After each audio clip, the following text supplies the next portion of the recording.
ती रोज सकाळी नित्यनेमाने गणपतीच्या मंदिरात दर्शनासाठी जात असे. एक दिवस सकाळी दर्शनासाठी गेले असलेल्या दीप्तीला मंदिराच्या पायथ्याशी एक आजी दिसल्या. आजी सुशिक्षित आणि चांगल्या घरातल्या वाटत होत्या. सलग 3 दिवस दीप्ती रोज त्या आजींना पाहत होती. आज न राहून दीप्ती त्या आजींजवळ जाते आणि आजींना विचारते, आजी, मी 3 दिवस तुम्हाला इथे पाहत आहे. तुम्ही अशा एकट्याच मंदिराच्या पायथ्याशी का बसून आहात? तेव्हा त्या आजीने दीप्तीकडे पाहिले आणि आजीचा कंठ दाटून आला. आजी बोलल्या, काय सांगू पोरी, सगळा नशिबाचा खेळच म्हणायचा. दीप्ती आजीला बोलली, आजी काय झाले ते मला सांगा, माझ्यासोबत मन मोकळं करा. त्यावर आजी बोलली, सांगते पोरी, सगळं सांगते तुला. दीप्ती, राकेश माझा एकुलता एक मुलगा. माझा पूर्ण जीव त्याच्यामध्ये जडला होता. अभ्यासात खूप हुशार असल्यामुळे इंजिनिअरिंगची डिग्री त्यांनी सहज पूर्ण केली. डिग्री पूर्ण झाल्यानंतर त्याला अमेरिकेसारख्या एका ठिकाणी त्याला नोकरीची ऑफर आली आणि त्या संधीचं सोनं करत तो अमेरिकेसारख्या ठिकाणी नोकरीसाठी गेला. तो गेला आणि तो तिकडचाच झाला. राकेश तब्बल 7 वर्षांनी अमेरिकेमधून भारतामध्ये आला होता. मागच्या 7 वर्षामध्ये राकेशची कोणाशी गाठभेट झालेली नव्हती. 7 वर्षामध्ये त्याचे येणं जाणं देखील झालेलं नव्हतं. आणि या 7 वर्षामध्ये राकेशचे बाबा सगळ्यांना सोडून देवाघरी गेले होते. तेव्हा सुद्धा खूप अंतर असल्यामुळे राकेशला येणं शक्य झालं नव्हतं. म्हणून त्याला असं झालं होतं, कधी एकदा मी भारतामध्ये जाईन. राकेशचं विमान भारतामध्ये मुंबई विमानतळावर लँड झालं. कधी एकदा मी गावी जातो आहे असं त्याला झालं होतं. तेवढ्याच उत्साहाने राकेशने गावाकडील गाडी पकडली आणि निघाला. राकेशच्या आईला देखील माहीत नव्हतं राकेश येणार आहे. राकेशचं गाव एकदम खेडेगाव असल्यामुळे त्याचे 2 मित्र त्याला आणण्याकरता जवळच्या बसस्टॉपवर गेले. खूप दिवसांनी गावाकडे आल्यामुळे राकेशला वेगळाच एक आनंद होत होता. 2 मित्रांसमवेत तो आपल्या घरी पोहोचला. मनामध्ये खूप आनंद झाला होता. आता मला आई आणि बाबा भेटणार. त्याची आणि माझी तब्बल 7 वर्षांनी भेट झाली. गाडीचा आवाज आला म्हणून आई बाहेर पाहण्यासाठी आली. पाहते तर काय, समोर आपला मुलगा राकेश उभा आहे. त्याला पाहून आईचं काळीज भरून आलं आणि धावत परत जाऊन आपल्या मुलाला मिठी मारली. त्याची पापी घेतली. बाळा, कसा आहेस तू? किती दिवसानंतर भेटला. मला तब्येत किती कमी झालेली आहे. जरा खाण्यापिण्याकडे लक्ष का दिले नाहीस? असे एक नाही अनेक प्रश्न ती राकेशला विचारू लागली. आई, तू शांत हो. या सगळ्या प्रश्नांची उत्तरे द्यायला मी आता इथेच तर आहे. त्याआधी मला एक सांग, आई, बाबा कुठे आहेत आपले? आई 2 मिनटं शांत उभी राहिली. मित्रांना देखील प्रश्न पडला तर राकेशला काय उत्तर द्यावं. त्यावेळी आईने उत्तर दिलं.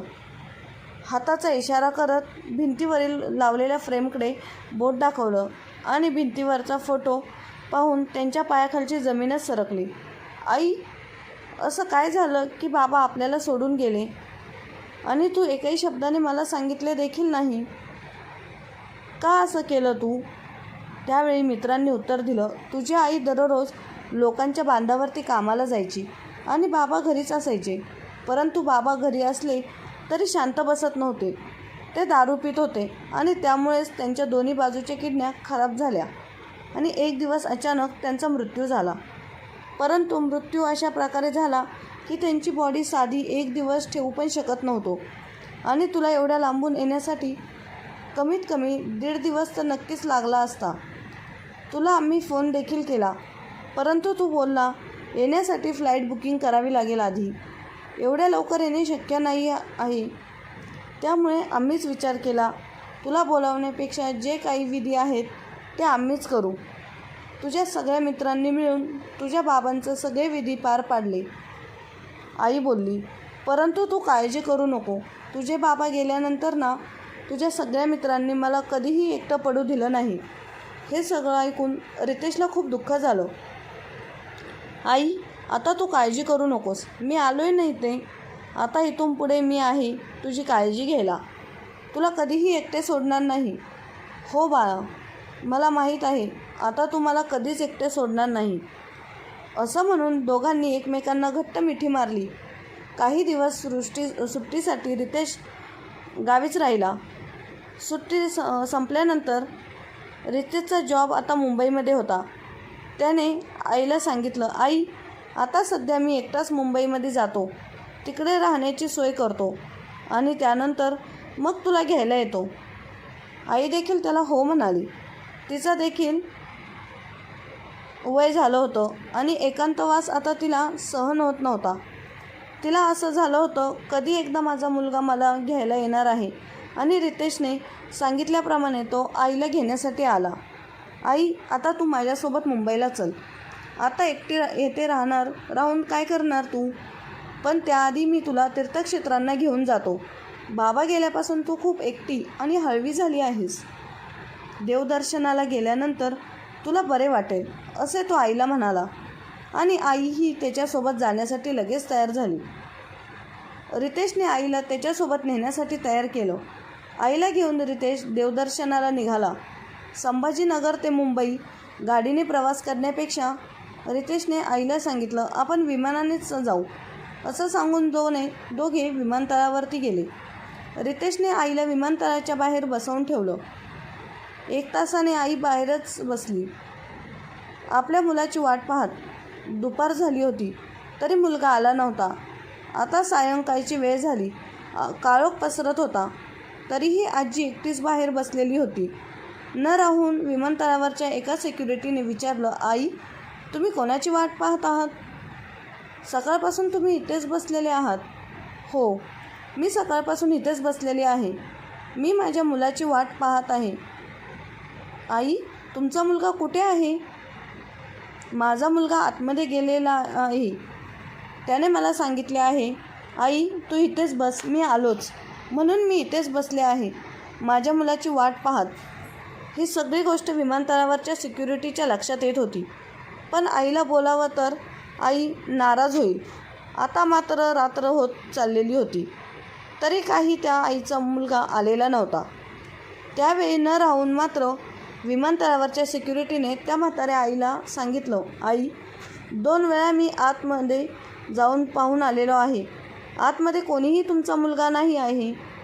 तुम्ही ज्याची वाट पाहत आहेत असा कोणी आतमध्ये नाही आहे.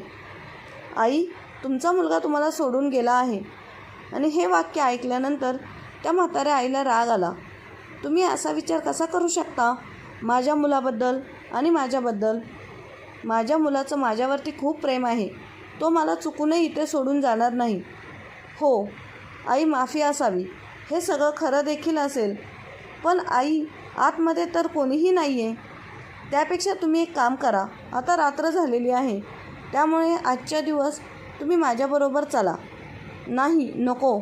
माझ्या मुलाने सांगितलं आहे, आई तू इथेच बस, मी तुला इथे घेण्याकरिता येणार आहे. आणि आज जर मी तुमच्यासोबत आले आणि माझा मुलगा इथे आला तर मी इथे दिसले नाही तर तो मला कुठे शोधेल? त्यापेक्षा नको, मी इथेच थांबते. विमानतळावरच्या सिक्युरिटीच्या लक्षात आलं, आईला घेण्याकरता तिचा मुलगा नक्की येणार नाही आहे. पण असं सांगू ते आईच्या हळव्या मनाला तोही जरा दुःखी होऊन घरी जाण्यासाठी निघाला. आई रात्रभर त्याच ठिकाणी पायरीवरती बसून डोळ्यात तेल घालून आपल्या मुलाची वाट पाहत होती. रात्र सरत चालली होती परंतु मुलगा काही आला नाही. वातावरणातील गारवा आईच्या अंगाला स्पर्श करून जात होता. आईच्या अंगामध्ये इतके त्राण राहिले नव्हते. सकाळ झाली. विमानतळावरच्या सिक्युरिटी पुन्हा त्याच्या ड्युटीवरती आला आणि पाहतो तर काय, 4-5 कुत्री एका व्यक्तीच्या अंगावरती भुकत होते. त्या कुत्र्यांना हाकलत आणि समोर पाहिलं तर ती म्हातारी आहे बेशुद्ध होऊन पडलेली होती. लगेचच त्या सिक्युरिटीने डॉक्टरांना कळवलं. आईला डॉक्टरांनी तपासलं. त्यावेळी डॉक्टरांनी सांगितलं, यांनी कसला तरी ताण घेतलेला आहे. टेन्शन आल्यामुळे आणि रात्रभर बाहेरच राहिल्यामुळे अंगामध्ये थोडेही त्राण राहिलेले नाही. डॉक्टरांनी तपासल्यावर गोळ्या औषधं लिहून दिली. आई मात्र आता शुद्धीवर आलेली होती. आईला आता जवळच असलेल्या चहावाल्याकडून चहा मागून चहा बिस्किट खायला घातलं. आईनेही ते खाल्लं. आई आता हळूहळू मात्र रिकवर होत होती. त्यावेळी पुन्हा एकदा मी आईला सांगितलं, आई तुमचा मुलगा तुम्हाला कधीही घेण्याकरिता येणार नाही. आम्ही नेहमीच असे प्रसंग बघतो. मुलं आपल्या म्हाताऱ्या असणाऱ्या आईवडिलांना घेऊन इथे येतात, सांगतात की आम्ही तुम्हाला घेऊन जाणार आहोत आणि इथेच सोडून निघून जातात. हे आमच्यासाठी नवीन काही नाही. आई, तसंच तुमच्या मुलाने देखील फसवलेला आहे. तो काही तुम्हाला घेऊन जाण्यासाठी येणार नाही. आता हळूहळू सगळा प्रसंग आईच्या लक्षामध्ये येत होता. आता मात्र हाताशी झालेली आई वेगळ्याच दुःखामध्ये जात होती. आई, तुमचं गाव कोणतं आहे? कुठे आहे मला सांगा, मी तुमच्या गावाकडे पोहोचवतो. त्यावर त्या आईने उत्तर द्यावं, बाळा, माझ्या गावचा पत्ता मी तुला सांगेन देखील, परंतु गावी राहण्यासाठी घर तर आता हवं. पण तेच घर माझं मुलाने विकलं आणि मला सांगितलं, आई, आता आपण मुंबईला राहणार आहोत, तर गावी येणार नाही, मग ते घर कशाला ठेवायचं? असं सांगून मुलाने घर देखील विकलं. आता मी गावी गेले तरी कोणाकडे राहणार? गावी असं माझं कोणीही नाही. मला या संपूर्ण जगामध्ये फक्त माझा एक मुलगा एकटाच होता. आता त्यांनीही मला अनाथ केलं आहे. माझा नवरा लवकरच सोडून मला देवाघरी गेला. राहिला होता तो फक्त मुलगा. आता त्याने मला सोडून दिलेलं आहे. आता मी पुढचे दिवस कसे काढू? हे सगळं आईची व्यथा ऐकल्यानंतर त्या माणसाच्या डोळ्यांमध्ये अश्रू आले. आई, तू काळजी करू नकोस, तुझी काहीतरी सोय मी करतो, असं बोलून तो माणूस जरा बाजूला गेला. विमानतळावरच्या सिक्युरिटीलाच म्हणजे आकाश आणि त्याच्या बायकोला प्रियाला फोन लावला. घडलेला सगळा प्रसंग प्रियाला सांगितला. प्रियाला देखील खूप वाईट वाटलं. प्रियाने आकाशला सांगितलं, तुम्ही त्या आईला आपल्याच घरी राहायला घेऊन या. दोघांमध्ये बोलणं झाल्यानंतर आकाश आईला विचारू लागला, आई, तू माझ्या घरी येशील का राहायला? परंतु त्या आईने विचार केला, आज सख्ख्या मुलाने, पोटच्या पोराने ज्याला जन्माला घातलं, 9 महिने उदरामध्ये सांभाळलं, तोच मुलगा आज मला सोडून गेलेला आहे. आणि कोण कुठला हा आकाश? त्याच्या घरी मी कशी राहायला जाऊ? आणि जरी गेली तरी त्याच्या घरी त्याची बायको, मुलं, त्याचा संसार असेल. त्यांना आवडणारे काम मी तिथे गेली, हे सगळं मनामध्ये येत होतं. आईने उत्तर दिलं, नाही आकाश, मी नाही येऊ शकत तुझ्यासोबत. तुझ्या घरी तुझा संसार, मुलं बाळं आहे, त्यात माझी कशाला तू अडचण घेऊन जातो आहे. आईने स्पष्ट शब्दात आकाशला नकार दिला. आई काही ऐकून घ्यायला तयार नव्हती. म्हणून आकाशने प्रियाला फोन केला आणि प्रियाला सांगितलं, आईला घेण्यासाठी बोलवलं. प्रिया आईला घेण्यासाठी आली. आई, मी आकाशची बायको प्रिया. आई, तुम्ही माझ्या घरी चला, आम्हाला कसलंही टेन्शन नाही आहे. तसंही आकाशला आईबाबा नाही आणि मला देखील माझ्या आईबाबा लवकरच सोडून गेले. त्यामुळे तू चल ना आमच्या घरी राहण्यासाठी. देवानेच पाठवलेली आहेस तू आमची, चल. असं म्हणून प्रियाच्या विनंतीला मान देऊन ती म्हातारी आई आकाश आणि प्रियाच्या घरी राहण्यासाठी गेली. आकाश आणि प्रियाचे घर तसं लहानसं होतं, परंतु मन मोठं असल्यामुळे म्हातारी आई त्यांच्यामध्ये राहत होती. आकाशची 2 लहान मुलं त्या म्हाताऱ्या आईला आजी आजी करत मागे मागे फिरत होती. आजीचं देखील मन तिथे रमलं. तिला देखील त्या वातावरणामध्ये आनंद मिळू लागला. आकाशची नोकरी एका विमानतळावरच्या सिक्युरिटीशी होती. अगदी कमी पगाराची नोकरी. ते आजीच्या लक्षामध्ये येत होतं. त्यामध्ये खाणारी तोंड 4 आणि त्यात वाढलेली मी 5वी. आजीला वाईट वाटायचं खूप, परंतु आकाश आणि प्रिया त्या म्हाताऱ्या आईला काहीही कमी पडून देत नव्हते. स्वतःची आईप्रमाणे जीव लावत होते. ते त्या म्हाताऱ्या आईच्या लक्षामध्ये येत होतं. परंतु आजीला खूप वाईट वाटायचं की मी त्यांच्यावरच ओझं बनून राहत आहे. त्या दोघांचा सुखी संसार चालू होता, पण मी अचानक येऊन त्यांच्यावर भार झाली आहे. तिचं मन स्वतःला खात होतं. एक दिवस रात्र ती डोक्यावर हाच विचार करत असे. एक दिवस आकाश कामाला गेला असता प्रियाही बाजारात गेली होती आणि मुलंही शाळेमध्ये गेली होती. याचा संधीचा फायदा घेत आजीने घराबाहेर जाण्याचा निर्णय घेतला आणि ती घराबाहेर पडली, ती कायमचीच.